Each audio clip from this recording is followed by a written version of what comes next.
C'est avec les mots anciens qui nous viennent de très loin, de saint Augustin, un père de l'Église du IVe siècle, que je vous invite à invoquer le Seigneur. Seigneur, autant que j'ai pu, autant que tu m'en as donné la force, je t'ai cherché. J'ai voulu avoir l'intelligence de ce que je crois, j'ai beaucoup discuté, j'ai peiné. Seigneur mon Dieu, mon unique espérance, exauce-moi, ne permets pas que je me lasse de te chercher. Mets en mon cœur un désir plus ardent de te chercher. Me voici devant toi, avec ma force et ma faiblesse. Soutiens l'une, guéris l'autre. Devant toi est ma science et mon ignorance, que je me souvienne de toi, que je te comprenne et que je t'aime. Amen. Et je vous invite à vous lever pour chanter notre premier cantique à la page 248. Alors, si tout le monde n'a pas de psautier, peut-être qu'on peut se les répartir. Je pense que c'est la page 248.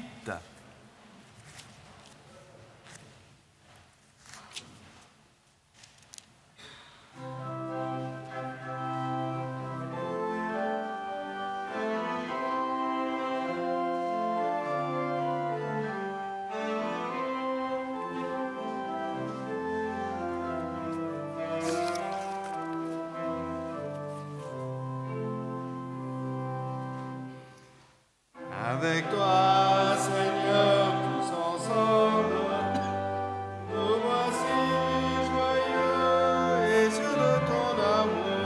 Tu nous as rassemblés dans la joie de ta présence, et c'est toi qui nous unis. C'est toi qui nous unis, ton amour a fait de nous des frères.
La grâce et la paix vous sont données de la part de Dieu et de Jésus-Christ notre Seigneur. Bienvenue à nos fidèles paroissiens et bienvenue à vous qui peut-être êtes de passage ou ici pour la première fois.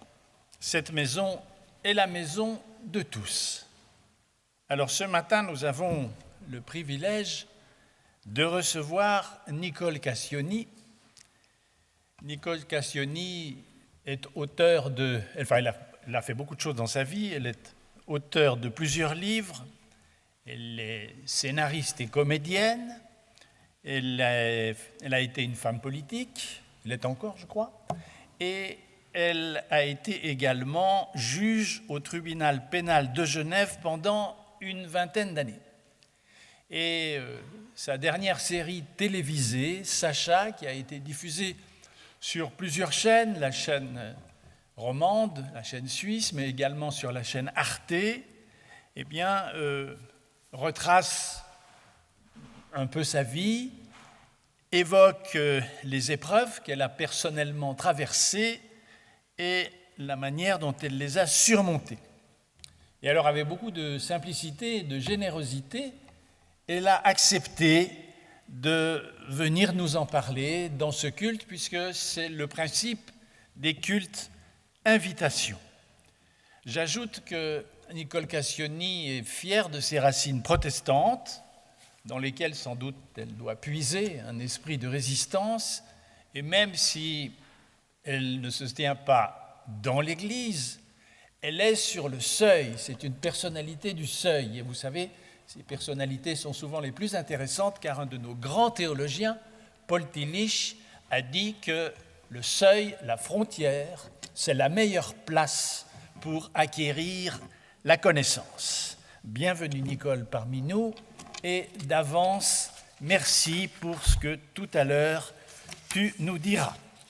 Et nous entrons maintenant plus avant dans le culte par la louange avec Basile qui va nous lire une prière.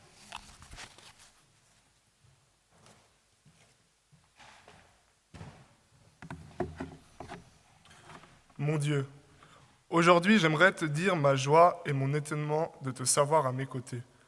Tu es un marcheur infatigable. Tu me suis et dans les méandres de ma vie, tu m'offres ta présence. Mais qu'elle est difficile à saisir parfois quand les jours se font sombres, quand les nuages s'amoncellent, quand la tempête fait rage. Alors, j'ai bien du mal à t'entendre, j'ai bien du mal à discerner ta présence et tout se ferme. Je m'enferme sur moi-même, je me ferme à toi. Et voilà qu'au détour d'une bourrasque, un regard, un sourire, une main tendue, et au creux de ces signes, tu es là.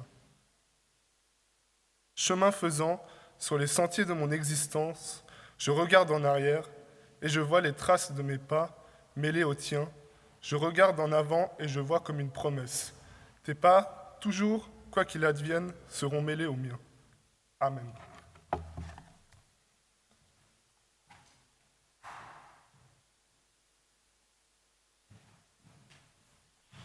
Et nous poursuivons notre louange par le chant, avec le chant de ce beau psaume, le psaume 92 que vous trouvez à la page 106.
Eh bien, d'abord, je voudrais vous remercier de m'avoir accueilli chez vous.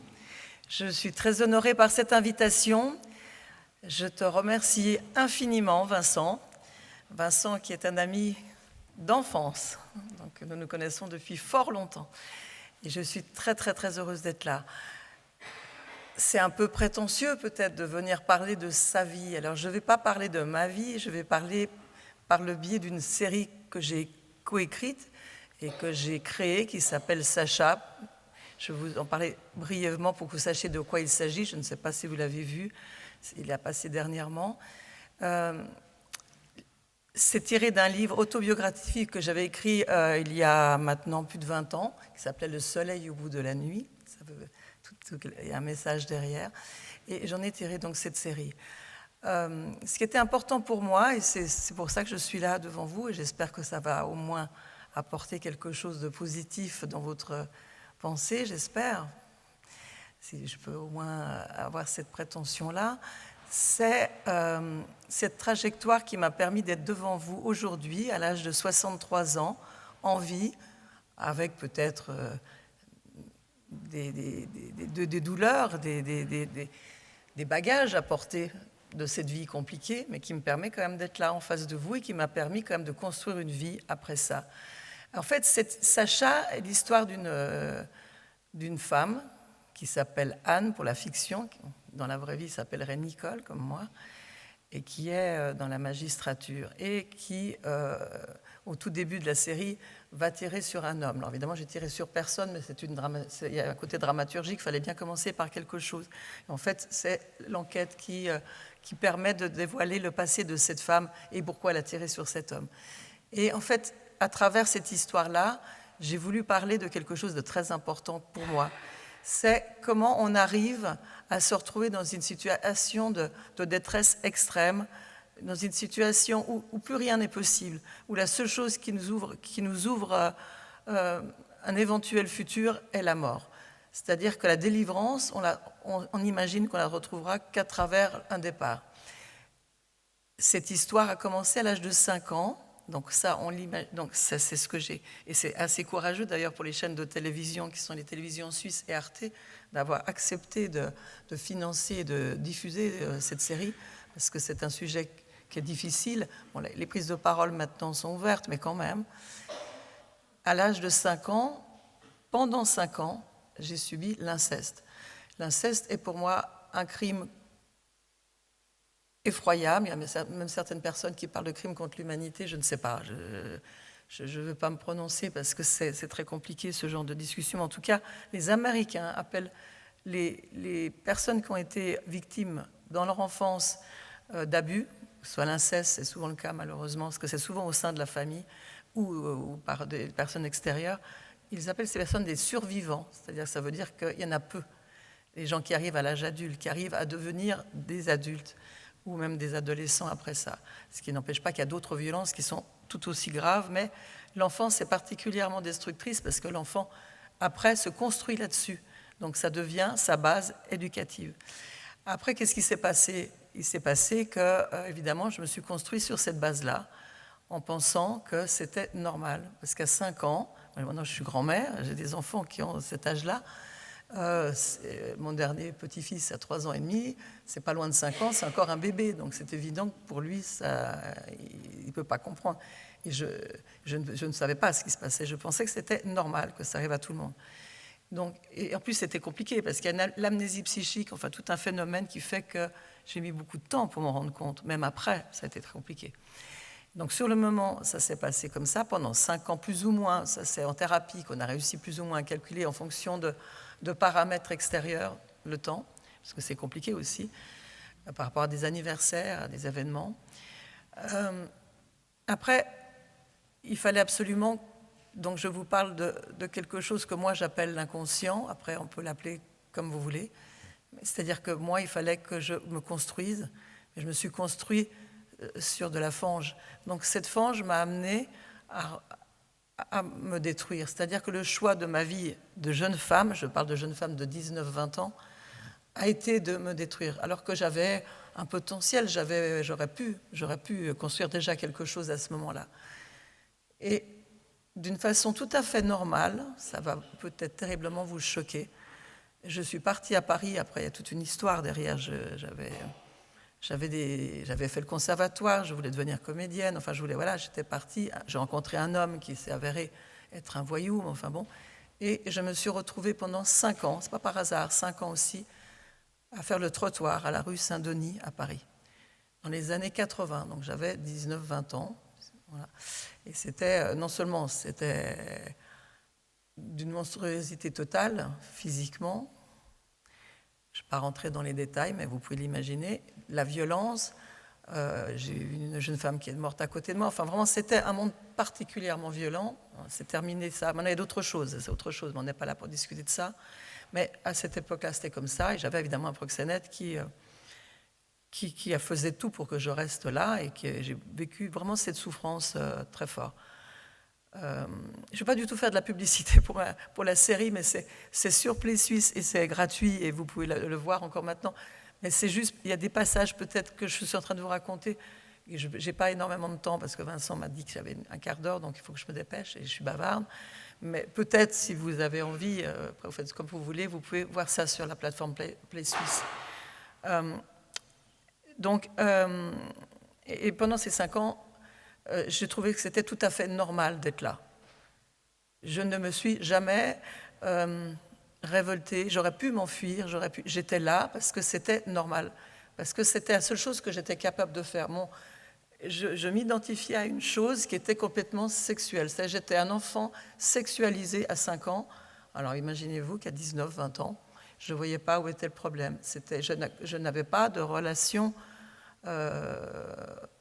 qui était possible. J'aurais pu choisir autre chose. On ne choisit pas, mais mon inconscient ou ma punition, c'était ma punition de me laisser faire enfant. C'est très compliqué. Et j'aurais pu me droguer, j'aurais pu faire d'autres choses. Peut-être, c'est affreux à dire, mais peut-être que j'aurais été... mon espérance de vie aurait été beaucoup plus courte. La prostitution m'a détruite psychiquement, m'a détruite même physiquement, mais n'a pas abîmé trop mon organisme, contrairement à la drogue ou l'alcool ou des substances toxiques. Même si j'en prenais un tout petit peu pour m'aider, c'était vraiment pas ça qui... Ça m'a permis quand même de continuer ma vie normalement. Bref, ce qui est important, et c'est ça dans Sacha, et dans les écrits, dans tout ce que j'ai pu faire, et même mon engagement politique, c'est aussi de parler de... Si on détruit des gens, si on leur tend pas la main, si le pire de l'inceste, c'est au-delà de l'acte, c'est cette mère silencieuse, c'est vraiment le silence et c'est le massacre des innocents quelque part. C'est pourquoi cette mère qui était aimante, qui faisait des bons gâteaux aux pommes, qui était à la maison, qui était une maman des années 70, les gens de ma génération ont dû connaître ça, qui était une gentille maman, voilà. Comment elle n'est pas venue, alors qu'on vivait dans un petit appartement en coopérative vers Saint-Jean, on n'était pas des gens, on vivait dans des conditions moyennes, et j'étais à côté. Moi, quand mes enfants étaient malades, j'ai eu 2 filles, et j'ai des petits-enfants, quand ils sont un peu grippés, je vais dans leur chambre et je vais demander s'ils vont bien. Comment on pouvait venir dans ma chambre, presque quasiment tous les soirs pendant 5 ans, souiller mes draps, enfin, etc., et que ma mère ne dise rien. Et je pense que le traumatisme est d'une violence extrême de savoir que sa mère, qui était une gentille mère en plus. Et c'est ça qui est aussi très compliqué, parce que l'inceste, on vit avec ses agresseurs à plein temps. Je partais en vacances, je faisais Noël, on faisait tout ensemble. Et voilà. Et ce que je voulais dire, c'était, les choses n'arrivent pas par hasard. Après, on me dit, en discutant, en préparant ce moment avec Vincent, on s'est parlé, comment tu t'en es sorti? C'est vrai que c'est la vraie question, mais c'est pas c'est pas pour moi la vraie question.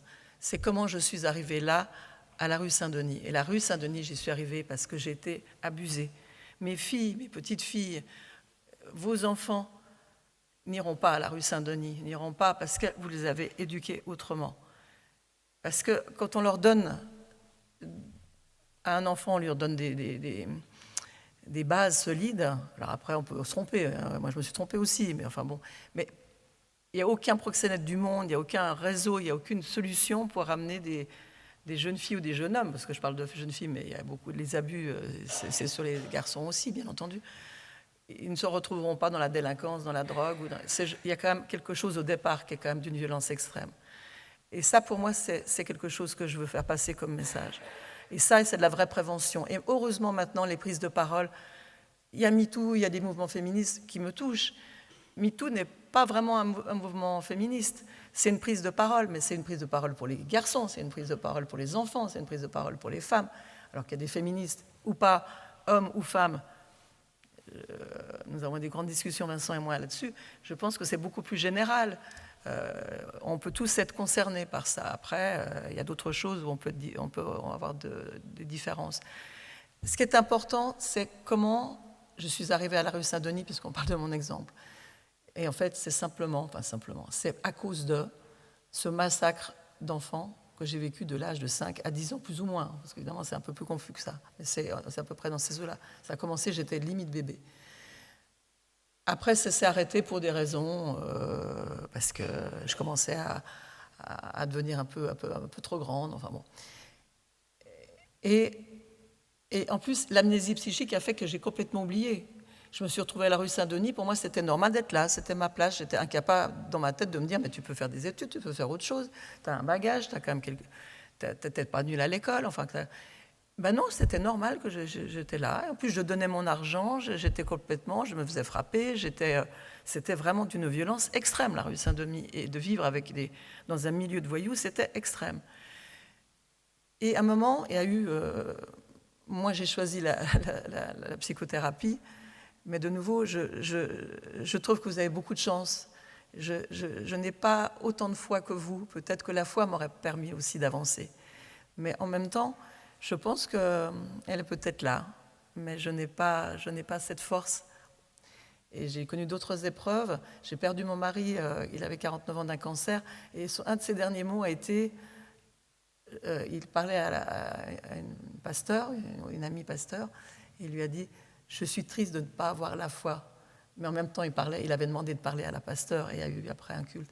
Il y a eu une cérémonie protestante. Mais, donc je pense que ça peut être tellement important et vous avez beaucoup de chance. Mais peut-être que je ne désespère pas. Mais après ce qui est arrivé après la rue Saint-Denis, j'ai effectivement quitté ce moment-là. Plein de choses qui ont fait que je me suis enfuie carrément, mais j'étais très malade quand je suis partie. Et j'ai eu de la chance, alors, on peut l'appeler comme ça, je n'ai pas attrapé le sida, parce que c'était les années sida, j'ai attrapé une hépatite qui a fait que j'étais malade. Et puis du coup, j'étais de moins bonne marchandise, j'ai pu partir, c'était un peu plus facile pour partir. Et après, je suis revenue à Genève, parce que j'ai une double nationalité. Donc, étrangement, je suis revenue chez mes parents, parce que j'avais aucun endroit à retourner, mais après, je ne suis pas restée longtemps.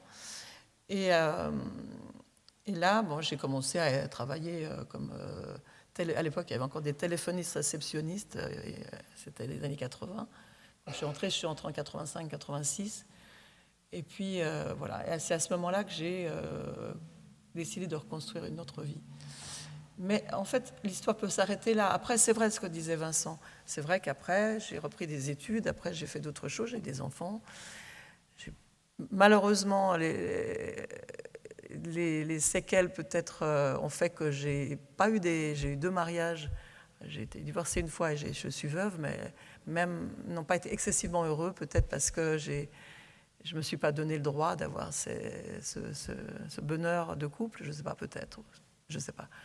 Mais voilà. Mais à part ça, j'ai quand même réussi effectivement à construire une vie jusqu'à maintenant. Et peut-être qu'elle va encore se continuer, j'en sais rien.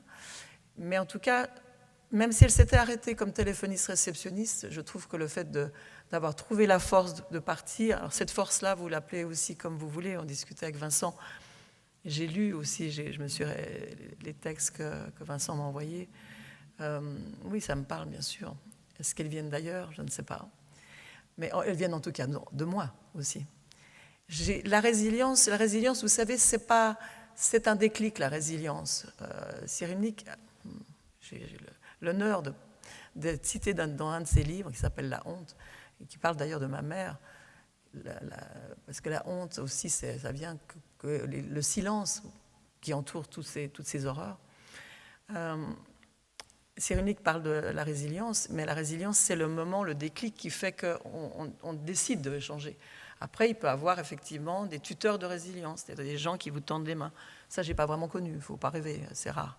Vous arrivez, vous n'avez pas raconté votre vie. Moi, déjà, je l'ai raconté, j'étais députée quand j'ai écrit mon livre, c'était déjà complètement suicidaire. Ça s'est bien passé, mais enfin quand même.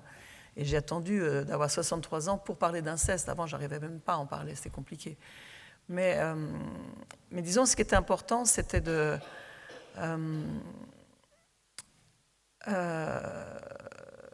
c'était de trouver ce déclic qui fait que j'ai réussi à partir. Alors, Cyrulnik et d'autres psychiatres parlent de résilience. Pour moi, la résilience, c'est seulement le déclic. Après, le reste, il ne faut pas rêver. Il n'y a pas un truc... pour moi, je ne suis pas psychiatre, je ne suis pas théologien, je ne suis pas philosophe, donc je ne dis que des choses à mon niveau, à moi. En tout cas, ce que j'ai vécu, il faut le trouver en soi. Alors ça, vous le trouvez peut-être dans votre foi, c'est une chance. Et on ne désespère pas avec Vincent que ça m'arrive un jour, peut-être. Voilà, mais c'est ça que je voulais donner. Est-ce que c'est un message? En tout cas, c'est un témoignage. Et après, ce que j'ai pu faire après, ce que tu disais gentiment, effectivement, la politique, la magistrature, d'autres choses, c'est très accessoire, parce que ça, à la limite, il suffit de se présenter, on est élu, on n'est pas élu, et faire des études, on réussit, on ne réussit pas. Ça, c'est autre chose. D'être téléphoniste quand je suis revenue de Paris, ça, c'était costaud. Ça, c'était la chose la plus compliquée que j'ai faite. Ouais. Après, de construire construire une famille, enfin, j'étais mariée 2 fois, mais j'ai construit une famille avec 2 enfants. Et ça, j'en suis très, très, très fière aussi. Mais ça aussi, tout le monde peut le faire. Voilà. C'est tout. Je voulais simplement être là devant vous et je suis très heureuse d'être là. Et je vous remercie pour ce bel accueil. Merci beaucoup.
Livre des Juges 6. L'ange du Seigneur vient s'asseoir sous les térébinthes d'Ophra. Gédéon, son fils, était en train de battre le blé dans le pressoir pour le soustraire à Madian. L'ange du Seigneur lui apparut et lui dit : « Le Seigneur est avec toi, vaillant guerrier. » Gédéon lui dit : « Pardon, mon Seigneur, si le Seigneur est avec nous, pourquoi tout cela est-il arrivé ?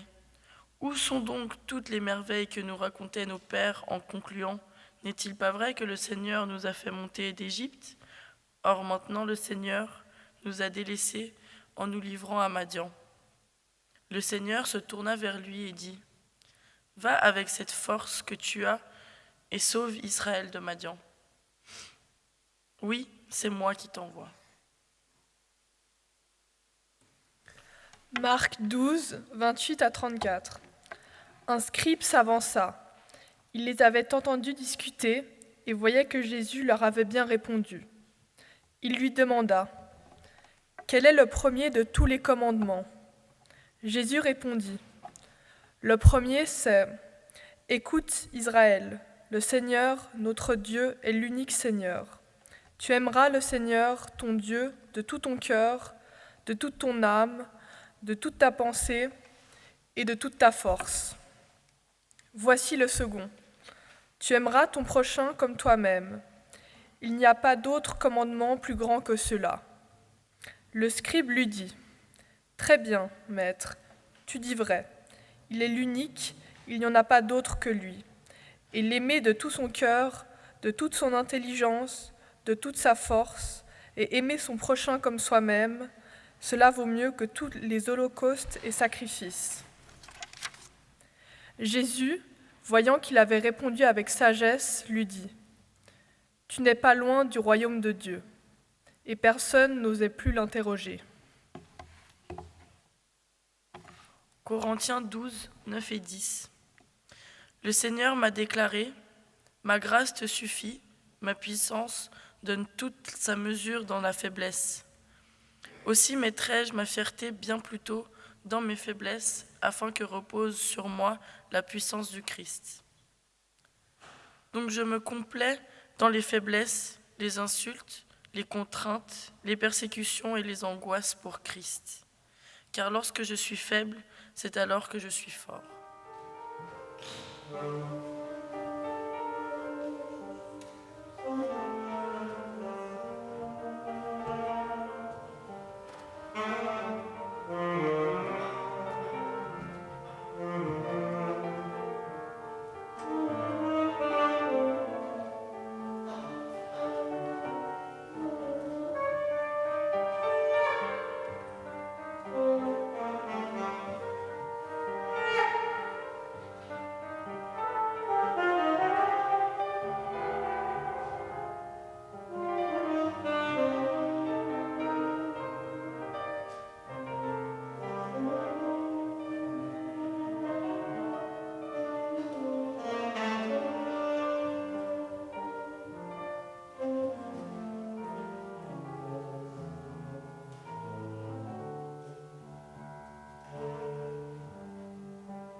Il est bien difficile de prendre la parole après la force du témoignage que nous avons entendu.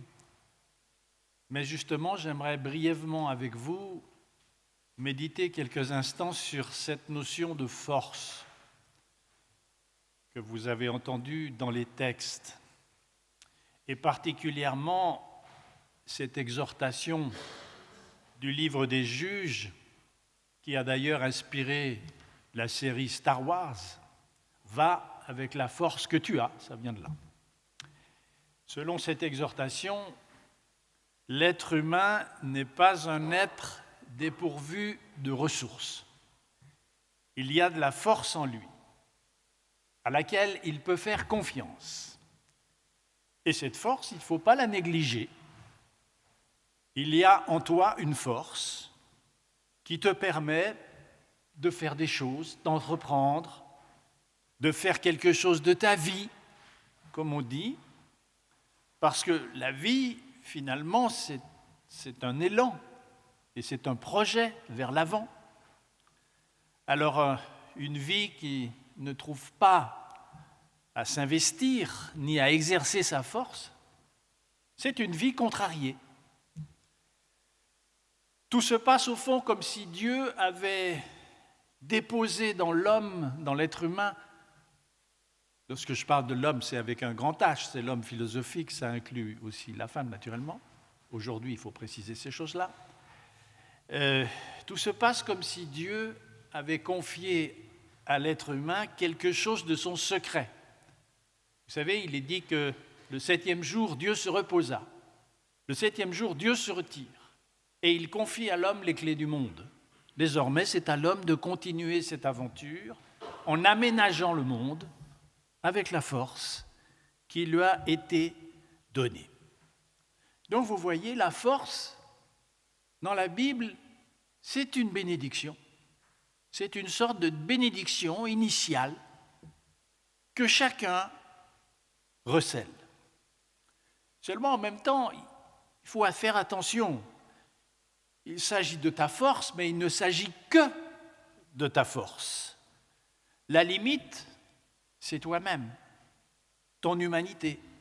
Ton humanité qui recèle de la force, c'est en même temps ce qui la borne. Et je vois 3 limites. La première est simple, elle tient à l'usage de la force. On a une force à disposition, qu'est-ce qu'on va en faire ? Parce que la force, elle est ambivalente, elle peut aller d'un côté comme de l'autre. Le prophète Jérémie souligne cette évidence en disant qu'elle est donnée autant pour planter et construire que pour démolir et détruire. Donc la question qui se pose à chacun est de savoir l'usage que nous allons faire de cette force. Au service de quoi nous allons la mettre? Et la réponse là elle est de nature éthique, c'est-à-dire que plus de par les circonstances on se retrouve puissant, fort, plus on doit être responsable. La deuxième limite, ce n'est pas une boutade de ma part, c'est justement le sans limite, la démesure. À beaucoup d'égards, on peut affirmer que nous vivons dans une civilisation moderne qui est une civilisation de la démesure. Toujours plus vite, toujours plus loin, toujours plus fort. D'ailleurs, le fantasme à la mode, c'est celui de l'homme augmenté. On cherche à renforcer les capacités humaines au moyen des biotechnologies, sans savoir d'ailleurs où pourrait nous mener ce mélange entre le vivant et l'artificiel. Du coup, la question cruciale de notre époque est la suivante. Comment faire pour que la force de l'être humain ne devienne pas sa malédiction? Comment faire pour que la force donnée pour aménager le monde ne se retourne pas contre nous? Et la réponse, eh bien, elle tient dans le précepte grec « connais-toi toi-même ». Et l'équivalent biblique, ça va vous surprendre, c'est « crains Dieu », à condition de comprendre ce verbe de craindre par prendre au sérieux. C'est-à-dire, n'oublie pas ta finitude. Prends en considération le fait que tu ne seras jamais à la place de Dieu. Ne confonds pas, ne te surestime pas. Parce que seule, pensons-nous, seule la confrontation à l'infini de Dieu nous permet de trouver la juste mesure. Il y a une chose qu'on oublie trop souvent, c'est que la foi est la source d'une grande sagesse. Et la troisième limite, c'est celle dont parle l'apôtre Paul, c'est la faiblesse. Parce qu'en fait, on ne peut pas parler de la force sans parler de la faiblesse. Job s'interroge, celui qui est sans force, d'où lui viendra le secours? Alors pensons à ce qui a été évoqué tout à l'heure par Nicole Cassioni, Pensons à toutes les fois où nos forces physiques, mentales, notre intelligence, nos efforts sont mis en échec par les obstacles de la vie. Pensons à toutes ces situations d'injustice, de violence qui font de nous des victimes impuissantes. Pensons aux batailles que nous perdons, à la maladie qui retire nos forces, ou même à la vieillesse qui les affaiblit. Et la volonté, ça ne suffit pas toujours. Il ne suffit pas de dire il y a qu'à, il faut, tu dois. À un certain moment, ça ne marche plus. Oui, lorsque les forces manquent, d'où nous vient le secours? Pour le dire autrement, de quel côté se tiennent les ressources? Et c'est ici que l'apôtre Paul a cette formule sidérante, c'est quand je suis faible que je suis fort. C'est une parole incroyable que certains ont jugée absurde, mais qui ne l'est pas. Elle signifie qu'en dépit des apparences, la faiblesse peut être une promesse de force. Ce que l'apôtre explique, c'est qu'à un certain moment, la force de l'homme doit s'effacer pour que Dieu agisse à travers lui. Au fond, au retrait de Dieu qui laisse à l'homme les clés du monde, fait suite l'homme qui se retire et qui laisse Dieu agir à sa place. Ça, c'est le moment de la faiblesse. La faiblesse, c'est une sorte de vide, c'est une sorte de vacuité personnelle. Et reconnaître sa faiblesse, c'est reconnaître qu'on a en soi ce vide. En l'acceptant, on se donne peut-être la possibilité qu'à partir de ce vide apparaisse quelque chose de nouveau.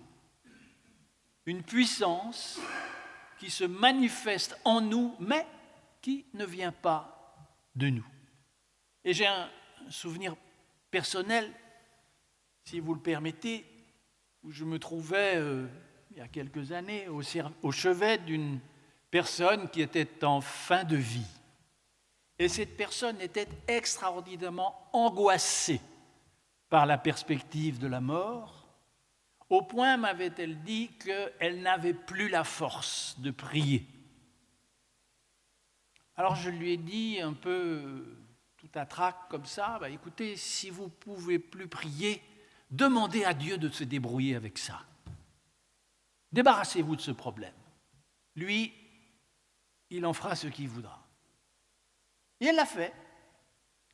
Et étrangement, ça a mis beaucoup de paix dans les jours qui ont suivi. Elle est partie, oui, mais elle est partie dans une grande sérénité. Eh bien, selon moi, selon ma lecture, à un moment donné, elle a accepté de se laisser porter par la force de Dieu qui s'est manifestée dans son extrême faiblesse. Je finis sur une objection, qui est bien sûr une objection de taille. Vous allez me dire, mais cette force de Dieu qui s'exprime dans la faiblesse dont parle l'Écriture, dont parle l'apôtre, est-ce qu'elle est réservée aux seuls croyants? Bien sûr que non. L'Écriture parle de réalités qui sont inscrites dans l'ordre spirituel de l'univers et qui concernent tout le monde. Que l'on soit dans l'Église ou en dehors d'elle, ça ne change rien. La différence, elle tient à la perception particulière que la foi nous donne de ces réalités, mais c'est tout. Dieu, c'est le Dieu de tout le monde, quel que soit le nom qu'on lui donne. Il est même, dirais-je, le Dieu incognito de ceux qui déclarent fièrement ne pas croire en lui. Et il est présent secrètement, comme dit le Christ, mon Père travaille toujours. Il est la véritable source de nos ressources. Amen.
Seigneur, courte serait notre joie si elle ne creusait pas notre profond désir que tous l'aient en partage.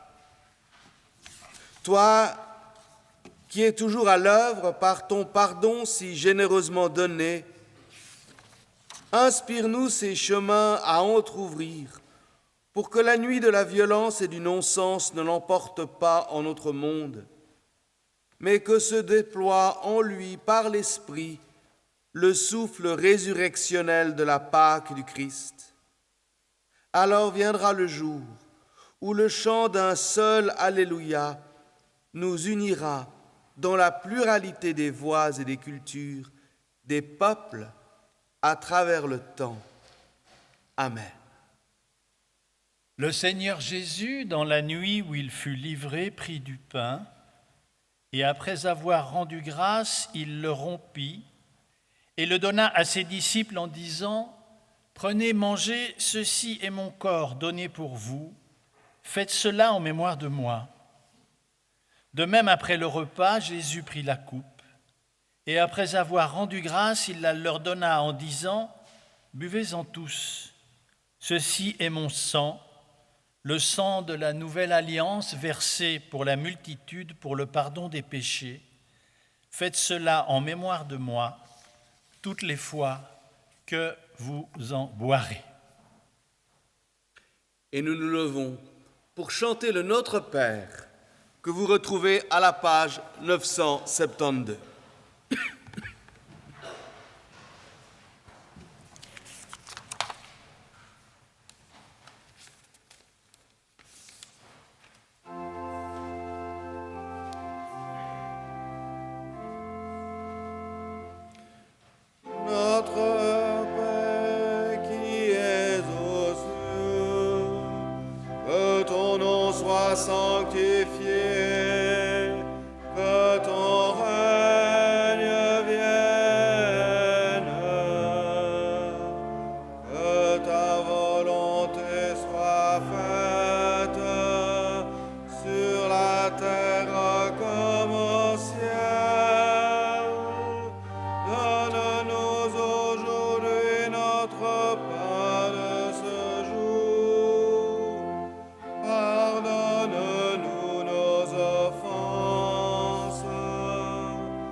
Le pain que nous rompons est communion au corps de notre Seigneur Jésus-Christ, qui a été rompu pour nous offrir la vie en partage.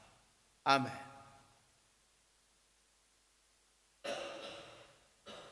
La coupe de bénédiction pour laquelle nous rendons grâce est le signe de notre communion avec celui qui est vivant à jamais et qui nous donne sa vie. Amen. Seigneur notre Dieu, nous te le demandons, envoie maintenant sur nous ton Esprit Saint, pour qu'en recevant ce pain et en buvant à cette coupe, il nous soit donné de sentir la réalité de ta présence et ta force au cœur de notre faiblesse. Oui, Seigneur, je ne suis pas digne de te recevoir, mais tu as dit, je ne mettrai pas dehors celui qui vient à moi. Alors, Seigneur, nous voici, avec nos forces et nos faiblesses, notre foi peut être hésitante, mais le désir profond de te recevoir. Amen. Nous sommes tous les invités au repas du Seigneur. C'est le Seigneur qui nous convie, nous avons préparé la table, mais c'est le Seigneur qui la préside. Nous communierons comme à notre habitude par défilé. Nous vous tendrons le pain, puis sur ce grand plateau le vin ou sur les petits plateaux du jus de raisin. Venez, c'est le Seigneur qui vous invite. Nous sommes tous les invités au festin de la vie. Amen. La dernière prière, d'abord quelques remerciements. Évidemment à Nicole, un immense merci pour votre présence ce matin. Vous nous avez vraiment, par votre témoignage, offert beaucoup de profondeur et d'espérance. Merci aussi à nos musiciens d'aujourd'hui, Norberto et son ami Eduardo Coan au saxophone. C'est un plaisir vraiment de vous avoir avec nous aujourd'hui. Vous avez les prochaines annonces de la vie paroissiale dans le feuillet. J'aimerais simplement souligner deux choses. D'abord, la série Calvin au fil des paraboles qui continue mardi, et puis aussi l'apéro théologique mercredi à Malagnou sur la question « Y a-t-il une guerre juste ?» Toujours des grandes questions que nous débattons autour d'un sympathique apéritif. L'offrande va être recueillie pendant le dernier cantique, le cantique de résurrection, de résilience par excellence. Et puis, vous conviez bien évidemment à l'après-culte qui a été très gentiment préparé et qui vous attend dans la salle à côté tout à l'heure. Et j'espère que nous aurons le plaisir de tous vous y retrouver. Nous nous levons pour chanter le dernier cantique, le « À toi la gloire » à la page 456.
Pâques n'est pas une histoire du passé.